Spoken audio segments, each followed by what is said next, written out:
Bonjour, c'est Smartful et aujourd'hui on va s'intéresser à Jest. Alors moi j'appelle ça Jest, on peut l'appeler ça Jest, je sais pas vraiment comment on le prononce mais moi je préfère dire Jest. Alors qu'est-ce que Jest? C'est un framework de test et faire des tests c'est très utile, surtout quand on a un paradigme un peu fonctionnel. Et donc c'est pour ça que je voulais vous apprendre à utiliser Jest pour que soit au sein de votre travail ou dans vos projets perso vous puissiez le configurer parce que c'est pas si facile que ça. Alors dans quel cadre on va le faire? On va le faire dans un cadre de bioinformatique. Donc en fait on va prendre une séquence d'ADN, une petite séquence, vous inquiétez pas, et on va la transformer en ARN. On va prendre ici donc c'est le SARS-CoV-2, hein, c'est ce qui est responsable du Covid. J'ai pas Omicron malheureusement, hein, j'ai que la première souche de Wuhan. Ici tac tac. Alors là, c'est voilà. On a voilà, hein, son ADN. On va prendre simplement la première ligne, hein, on va pas se prendre non plus trop la tête. Prendre cette première ligne. J'ai enlevé ici les espaces. Hein, tac, on va prendre cette première ligne. J'ai enlevé les espaces et on va faire la traduction. Alors normalement en fait au sein d'un ADN, un adénine a pour complémentaire une thymine donc a donc pour complémentaire un adénine, et une guanine a pour complémentaire une cytosine, et une cytosine a pour complémentaire une guanine. Bon, sauf qu'en fait, si on se renseigne un peu plus, pour l'ARN, il y a une particularité, c'est le fait que la thymine en fait est remplacée par un uracile. Donc en fait, le complémentaire d'un A, ce sera pas T, mais ce sera U. Voilà, donc point à savoir. Et ce qu'on va avoir, c'est donc une chaîne d'ARN comme ça. Donc aujourd'hui, c'est ce qu'on va faire. On va pas aller plus loin. Autant vous le dire tout de suite, je suis extrêmement déçu par votre manière de procéder. À quoi ça sert donc d'avoir un ARN? C'est que derrière, on prend par 3 pour former des codons. Et ici, on a un code génétique. Alors, sachant qu'on a tout un ARN, il y a ici des initiations, enfin des starts et des stops. Tout n'est pas codant, mais on sait qu'il y a des phases qui vont être codantes à partir du moment où on a un start, et ça va se finir par un stop. Donc voilà, ici on a AUG, UUG, CUG qui est le start, et UAG, UAA et UGA qui sont le stop. Et derrière, tous les autres codons sont associés. Voilà, il y a un tableau qui nous associe ça à des acides aminés. Alors qu'est-ce qu'un acide aminé? Acide aminé, c'est ça, il y en a 22. Et c'est des molécules qui en fait vont après s'agglomérer pour former des protéines. Et des protéines, je crois que le corps humain en a entre 100 000 et 1 million. Et ça fait différentes fonctions dans le corps, par exemple pour faire des enzymes, accélérer des réactions chimiques, voilà. Donc voilà, ça on le fera pas, c'est histoire de vous montrer à quoi sert quand même un ARN. On va vraiment faire que ce côté-là, faire le complémentaire voilà, de ça. Donc c'est très simple, et le but, hein, comme je l'ai dit, c'est vraiment de tester Jest. Allez, on se voit tout de suite pour tester Jest, et construire la solution bien sûr. Allez. Très bien, donc pour commencer notre projet, on va ouvrir l'invite de commande Windows, si on est sur Windows hein, ou n'importe quel autre terminal, mais là on va faire avec une commande de Windows. On va se mettre dans le répertoire où on a envie de créer notre projet, hein, donc on va faire CD donc, pour Change Directory, changer de répertoire. Tac, donc moi j'ai déjà fait un copier-coller, tac. Vous mettez là et on va créer notre dossier de projet qu'on va appeler bioinfo. Voilà, tout simplement. Et on va aller dans bioinfo. Bon, maintenant qu'on a fait ça, on va initialiser en fait notre projet Node. On va faire npm init -y pour que tout soit yes. Hein, tac. Voilà, donc là, ça initialise notre projet init, et là on va installer donc notre projet Jest, tout simplement. On va faire npm install -save dev, donc ça c'est parce qu'il y a une notion de dépendance et une notion de dépendance pour le développement, c'est-à-dire que les tests c'est uniquement pour vous en tant que développeur. Hein, c'est pas pour l'utilisateur. Donc l'utilisateur, que vous faisiez des tests ou non, en soi ça va pas l'impacter, en tout cas d'un point de vue code. C'est surtout pour vous vous assurer qu'il n'y ait pas de non-régression. Donc Jest, mais on va voir ce que nous dit la doc, parce qu'il y a pas mal de trucs. Donc là on a la doc de Jest, on fait démarrer. Et ici, on a voilà, ce qu'il faut, donc npm install -save dev Jest. Pour fonctionner, en fait, on a besoin de Babel. Donc on aura besoin de Babel Jest, de Babel Core et de Babel Babel preset env. Alors là, ils le font qu'avec Yarn, mais ça revient au même. Donc on va copier-coller ça. Et on va voilà, faire tout ça en même temps. Qu'est-ce qu'il y a d'autre? Ah oui, il y a d'autres points, mais c'est pour TypeScript. Et j'ai pas voulu faire ce projet en TypeScript, tout simplement parce qu'il y a de la conf quand on fait un projet Node en TypeScript, et je me suis dit que je voulais pas surcharger. Voilà. Donc déjà, si on sait installer Jest et on sait le configurer pour un projet, ça va être super. Et après, quitte après à refaire une autre vidéo pour le faire en TypeScript. Voilà, bon, vous voyez, j'ai fait un... Voilà, j'ai fait un copier-coller, tac, et là, ça s'installe. Là, ce que je vais faire, je vais ouvrir mon code, mon VS Code. Donc je fais ça, normalement, ça devrait fonctionner. Là, on est sur VS Code. Comme on le voit, on a ça. Donc package.json. Donc on va créer notre index.js. Index.js, super. Pour l'instant, on met rien dessus. Et ici, on va faire Jest. Voilà, attest. On va faire un autre truc qui est important. J'ai déjà fait des vidéos là-dessus. C'est sur CommonJS et modules.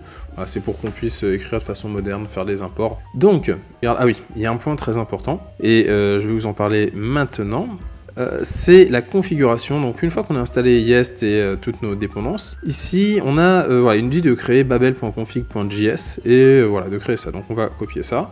Donc dans le fichier qui s'appelle babel.config.js, boum, CTRL V, hein, on se prend pas la tête, on n'essaie pas forcément de comprendre ce que c'est un fichier de configuration, on nous a dit qu'il fallait avoir ça, hein, on voit qu'il y a un preset avec des valeurs, on a Babel preset env, ok, et puis target, et on a un node current, ok, bon, bref, je comprends pas trop ce que ça fait, mais c'est pas grave. Par contre, j'ai fait le test avant, en fait ça fonctionne pas comme ça, c'est embêtant, mais ça va pas fonctionner, en fait ce qu'il faut, je saurais pas trop vous dire pourquoi, mais c'est pas .js, c'est CJS. Voilà. Donc voilà, c'est ce qu'il faut faire et ça fonctionnera bien. Maintenant, ici, on va appeler une fonction. J'ai déjà écrit le code avant, donc ça sera plus rapide et on va pouvoir passer plus de temps dans les explications et non pas à me voir écrire, ce sera un peu mieux. Donc ici, on fait import. Hein, on met les accolades parce que ce sera une constante, une fonction sous forme de constante, et on aura un dossier, enfin un fichier qui s'appelle utils, qui a les utilitaires. On va même le créer tout de suite. Tac, utils.js, hop, super. Pour l'instant, on n'y met rien. Tac. Donc voilà, on vient prendre ça. Ici, on a notre ADN de SARS-CoV-2, voilà, qu'on met dans ADN tout simplement, et on va appeler cette fonction. Voilà, qui est censé nous balancer de l'ADN, fonction qui pour l'instant n'existe pas. Bon. Et ce qu'on va faire, ça va être aussi important, c'est afficher le résultat. On va afficher le résultat. Je peux même m'amuser à vous montrer ce que ça fait. Donc ici, on va faire node index.js, et voilà, il y a une erreur. Bah, déjà, il ne sait pas ce qu'est cette fonction. Et bon. Ok. Alors déjà on va la créer cette fonction quand même. Allez. Oui, donc on va créer cette fonction. Donc cette fonction, hein, comme on l'a dit, c'est ça. Bon, voilà, on va faire un copier-coller. On va faire un export parce qu'on a envie de l'exporter const donc de cette fonction. Et bah, pour l'instant on va rien faire à cette fonction. Tac. Et voilà. Bon.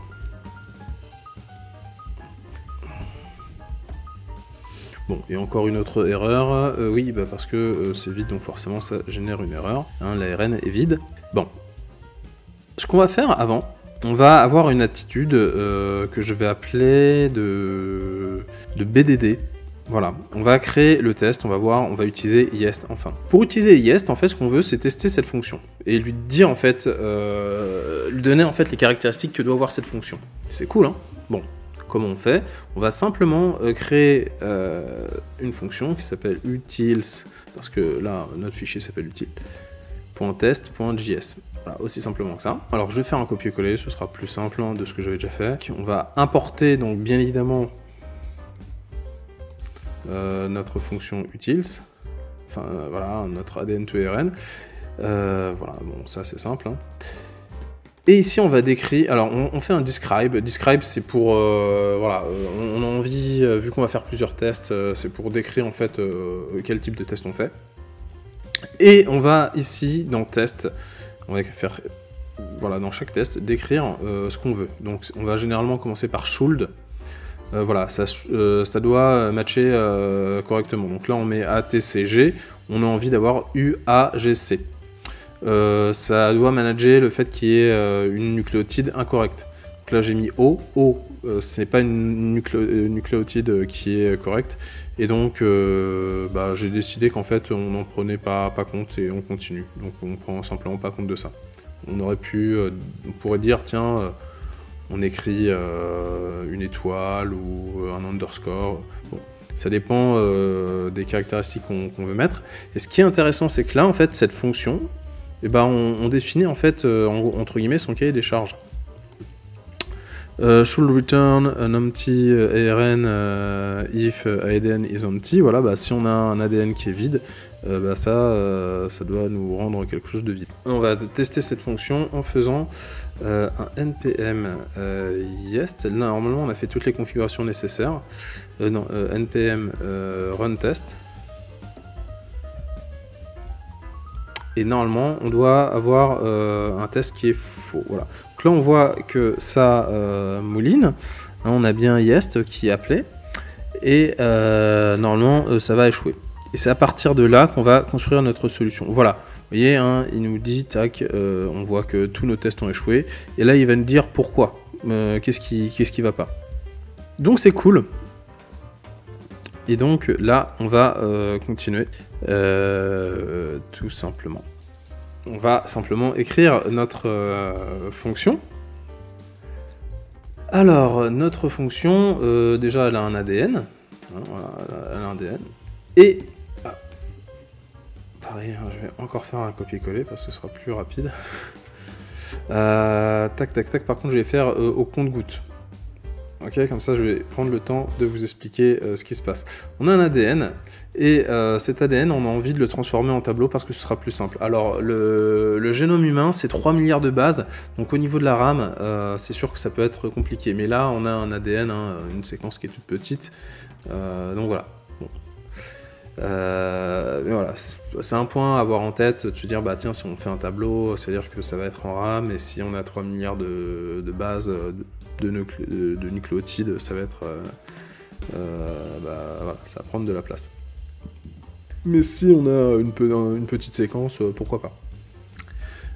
Donc bon, là pour faciliter le travail, hein, on fait ça, donc on le transforme en arrêt, et on veut donc un tableau. Vu qu'on aura un tableau, on va faire simplement pour chacun des éléments, donc on aura un tableau de caractères. Pour chacun des éléments, on va faire, on veut la nucléotide correcte. Et donc ça, on va le créer en fait grâce à map, la fonctionnalité map des arrêts. Et tac. Donc on va créer ARN array, qui est donc égal à ADN array.map, et pour chaque nucléotide, et bah, on utilise un switch case, et on va associer donc à un adénine un uracile, à une thymine un adénine, à une guanine une cytosine, et à une cytosine une guanine. Et si on n'a rien, et bah boum, on fait return. On retourne rien du tout. Comme ça, il passe à la suite, et puis voilà. Ça pour chacun des éléments. Ici on aura donc ARN array. Et donc on n'a pas une chaîne de caractères, on a un tableau en fait d'ARN. Donc ce qu'on va faire après, tout simplement, hein, on va déjà le transformer en chaîne de caractères. Et pour ça on utilise donc ici là, pour passer d'une chaîne de caractères à un tableau, on utilisait split avec une chaîne de caractères pour dire voilà, en fait dans le split ici on se dit bah, tiens, j'ai une chaîne de caractères, il y a peut-être des tirets ou des virgules qui séparent en fait chacun des éléments. Donc là on dit non, je veux simplement une chaîne de caractères. Pour chaque caractère, je veux que ce soit un élément du tableau. C'est pour ça qu'on a fait une chaîne vide. Et là pareil, on aura un tableau, on n'a pas envie qu'il y ait un tiret ou une virgule ou n'importe quoi qui sépare les éléments, donc on met une chaîne vide aussi. Et là on utilise la fonction join parce qu'on est sur un tableau. Parce que là, on a un tableau, donc on a la méthode ou la fonction qui s'appelle join. Donc ici, là, on aura une chaîne de caractères et on la renvoie. Très bien. Et bah, en fait, ce qu'on va faire, ça va être très simple. Tout d'abord, avant de tester notre programme complet, bah, on va tester les fonctions. On va utiliser yest. Et ici, on va faire, voilà, pareil, npm run test. Tac, tac, tac. Et là, vous voyez que tout passe bien. Donc c'est cool, tout est ouvert, que tout passe. Et donc, voilà. C'est-à-dire que ce qui est cool, que n'importe quelle modification qui sera faite au sein du code, je reviens sur le code, hein. Si je fais des modifications dans le programme de cette fonction, si ça continue à respecter ça, ça va. Si par exemple, je dis oui, tiens, mince, ça on peut pas le transformer en tableau parce que ça prendra trop de RAM, et bah je peux très bien faire des modifications pour... De toute façon, on a le cahier des charges, tant que ça fonctionne, c'est bon. Et on veut simplement que cette fonction ne fasse que ça. C'est en ça que c'est assez puissant et que ça permet d'avoir une programmation plus fonctionnelle avec tout un tas de fonctions qui vont respecter tout un cahier des charges bien précis. Et après, on va pouvoir les chaîner parce qu'on sait en entrée ce que ça donne en sortie. On a le comportement. Il suffit de lire en fait le fichier de test pour pouvoir mieux comprendre ce qu'est censé faire la fonction. Voilà. Là, en fait, ce qu'on va faire, c'est voir ce que donne le programme maintenant. Et donc, voilà, node, index, tac. Et là, on voit, ça fonctionne bien. On a 60 en longueur de l'ADN, 60 en longueur de l'ARN. Et on voit que le A est bien changé par un uracile. Une thymine est bien une adénine. Voilà, et on a bien le bon changement.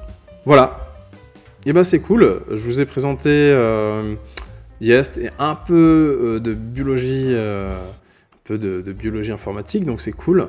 Voilà, n'hésitez pas à refaire ça, et surtout si vous avez bien aimé la vidéo, mettez un pouce, partagez, et puis n'hésitez pas aussi à vous abonner. C'était Smartful, et je vous dis à bientôt.